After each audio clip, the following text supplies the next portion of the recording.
فَقُلْتُ اسْتَغْفِرُوا رَبَّكُمْ إِنَّهُ كَانَ غَفَّارًا۔ استغفار تم کر لو،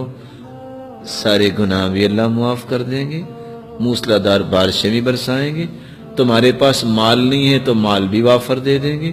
اولاد کی نعمت نہیں ہے تو اولاد بھی دے دیں گے، تم سارے پھل تو کبھی کھائے نہیں تم نے زندگی میں، تم استغفار کرو اللہ تمہیں باغات کا ہی مالک بنا دے گا، تمہارے لیے نہریں جاری کر دے گا۔ بلکہ دوسری جگہ اللہ رب العزت فرماتے ہیں جس نے زندگی بھر سکون لینا ہے استغفار کر لو، جب تک زندہ رہو گے اللہ تمہیں چین نصیب فرما دے گا۔ امام احمد بن حنبل رحمۃ اللہ علیہ گھر سے نکلے، مسجد پہنچے، کہتے ہیں کہ لیٹ ہو گیا ہوں، مسجد والے سے کہا مجھے کچھ آرام کا موقع دے دیجیے، کہا نہیں ہمارا نظام ہے یہاں نہیں کچھ ہو سکتا، کہا چلو مجھے کچھ یہاں انتظار کا موقع دے دو۔ ابھی یہ بات ہو رہی تھی تو ایک نان بھائی گزرا جس کا کام تھا نان بنانا، اس نے کہا اس کو میرا مہمان بننے دو، آپ کیوں اس کو کچھ کہہ رہے ہو؟ گھر لے گیا، چارپائی پہ لٹایا اور خود آٹا لیا اور کیا کرتا ہے استغفر اللہ استغفر اللہ،